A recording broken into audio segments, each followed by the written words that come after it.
सुप्रभात मंडळी. मी नीलिमा पटवर्धन आणि आपण सध्या वाचत आहोत श्री पु ल देशपांडे लिखित अपूर्वाई हे त्यांचं प्रवासवर्णन.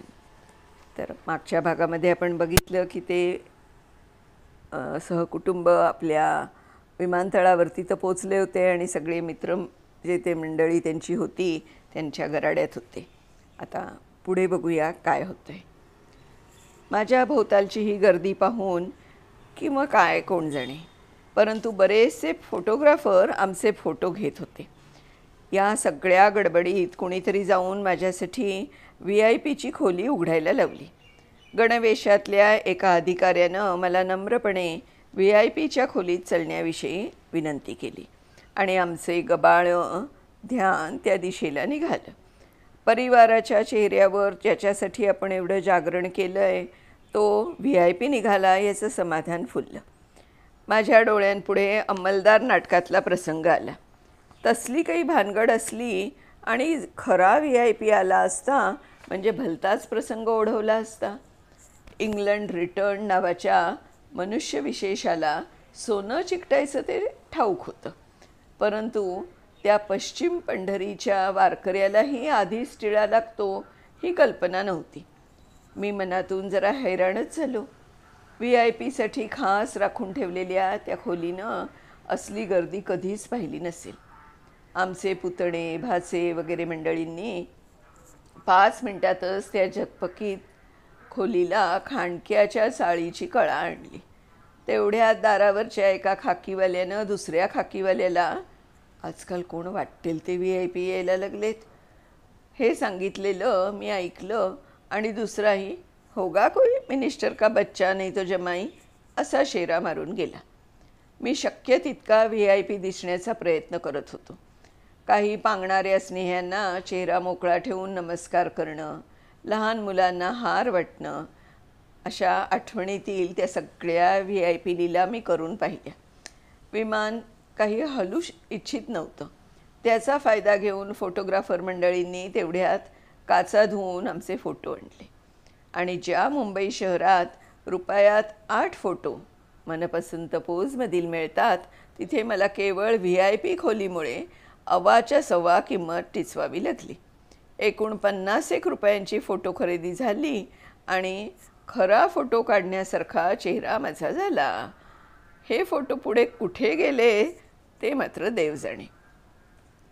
काही वेळाने कस्टम तपासणी सुरू झाल्याची आवई उठली आणि मी ती VIP कोठडी सोडली. जाताना दारावरच्या खाकीवाल्यांना चांगली 2-3 रुपये टीप टिचली आणि त्यांच्या चेहऱ्यावरचं आश्चर्य पाहून लगेच ओळखलं की खरे VIP असलं काही देत नाहीत. त्यांनी द्यायच्या 2च गोष्टी, आश्वासनं आणि दमदाटी. त्या खोलीकडे एकदाही मागे वळून न पाहता तडक वजनाच्या काट्यापुढे जाऊन उभा राहिलो. प्रथम काट्यावर सामान चढलं. ते प्रत्येकी 44 पाऊंडाहून थोडं कमीच भरल्यावर पहिला सुटकेचा निश्वास टाकला. माझ्या पत्नीला मात्र थोडे पापड बरोबर घेतले असते तरी चालू शकलं असतं या विचारानं खंत वाटल्याचं मला जाणवलं. पण मी तिच्याकडे दुर्लक्ष केलं आणि अपराध्यासारखा चेहरा करून कस्टमच्या अधिकाऱ्यांपुढे उभा राहिलो. कस्टमच्या अधिकाऱ्यांपुढे उभे राहण्याचा आमच्या आयुष्यातला हा दुसरा प्रसंग. काही वर्षांपूर्वी गोव्याहून परत येताना सातर्ड्याच्या नाक्यावर असंच एकदा कस्टम साहेबांपुढे आम्ही उभे राहिलो होतो. माझ्या आधी रांग धरून राहिलेल्या मंडळींची कसोशीनं तपासणी चालली होती. आम्ही जागच्या जागी उगीचच घाबरलो होतो. वास्तविक त्या सर्व गर्दीत गोव्याहून 4 आण्यांचं चॉकलेट देखील न आणलेली अशी आम्ही दोघेच असू. परंतु या काही चमत्कारिक जागा आहेत तिथे उगीचच धडधडायला होतं. बरीच माणसं दंतवैद्याच्या खुर्चीला घाबरतात. आजवर मी अनेक वेळा दाताच्या डॉक्टरकडे गेलो असेन. एका दंतवैद्याने तर माझ्या साध्या दाढदुखीची तपासणी ती दाढ अत्यंत आसुरी पद्धतीनं उपटून केली होती. मला चित्रगुप्ताचा पट्टेवाला जवळजवळ दिसला होता. तरीही दुसऱ्या खेपेला दुसऱ्या एका दंतवैद्याकडे जाताना मी कुलकर्ण्यांच्या हॉटेलात बटाट्याची भजी खायला जावं इतक्या सहजतेनं गेलो होतो. परंतु नाही त्या ठिकाणी मला धडतडतं हे मात्र खरं. माझ्या अकारण वैऱ्यांच्या यादीत भलतेच लोक आहेत. लिफ्टमन ह्या इसमाचं मला उगीचच भय वाटतं. लिफ्टचं कधीच वाटलं नाही, किंबहुना लिफ्ट चालवताना मला कधीच भीती वाटत नाही. परंतु निदान मुंबईतले तरी अनेक लिफ्टवाल्यांचे ते थंडगार चेहरे पाहिले की माझा उत्साहच मावळतो. नव्हे, त्यांच्या त्या बर्फाळ चेहऱ्यांकडे पाहण्याचं मला धैर्यच होत नाही. एखाद्याला आपण वरच्या मजल्यावर नेतो म्हणजे बढती देतो, अशी या लोकांची समजूत असते की काय कोण जाणे. लिफ्टवाल्याप्रमाणेच मला मोठ्या हॉटेलातल्या वेटर्सचं देखील भारी भय वाटतं. बाजूला तो उभा असला की माझ्या हातून नेमका चहा सांडतो. मला मास्तरांची कधीच भीती वाटली नाही. मास्तरणींना मी भीतो आणि डॉक्टर्सच्या तर माझे ऑपरेशन चालू असताना मी गळ्यात गळा घालून गाणं म्हणेन, पण नर्सला बिल देताना देखील माझा हात थरथरतो. अशा या भलभलत्या वेळी माझं ऊर का धपापतं कोण जाणे. सातर्ड्याच्या कस्टम ऑफिसरने तर माझा भयंकर अपमान केला होता. माझा नंबर लागल्यावर त्यानं माझं नाव विचारलं, पत्ता विचारला आणि धंदा विचारला. त्यावेळी मी एका कॉलेजात मराठी साहित्याविषयी द्वेष निर्माण करण्याच्या कामावर होतो. मी प्रोफेसर आहे आणि तोही मराठीचा. एवढं ऐकल्यावर, प्रोफेसर, जा जा, अगदी दिल्या घरी तू सुखी राहा, असा चेहरा करून ट्रंक देखील न उघडता मला त्यानं जायला सांगितलं.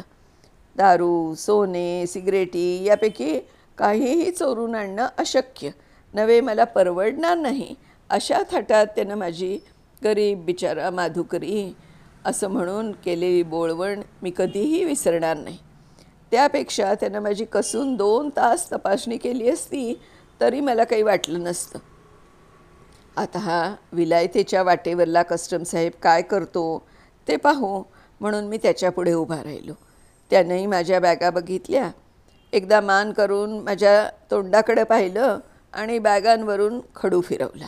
मी आणि माझी पत्नी त्या खात्यातून निघालो आणि पासपोर्ट तपासणाऱ्या पोलीस अधिकाऱ्यांपुढे आलो. आमचे पासपोर्ट 2 वर्षांपूर्वी काढलेले होते आणि अजून 3 वर्ष तरी त्यांना मरण नव्हतं. परंतु विमानतळावर मला कुणीतरी हा पासपोर्ट चालणार नाही असं सांगून भेडसावलं होतं. त्यामुळे आता काय होतं कोण जाणे असे म्हणत मी पासपोर्ट दाखवला आणि त्या अधिकाऱ्यानं तो पाहून लगेच परत केला. मला त्या पासपोर्टवरच्या फोटोचं भय होतं, परंतु त्या अधिकाऱ्याला त्या फोटोत आणि माझ्यात कुठेतरी साम्य आढळलं असावं.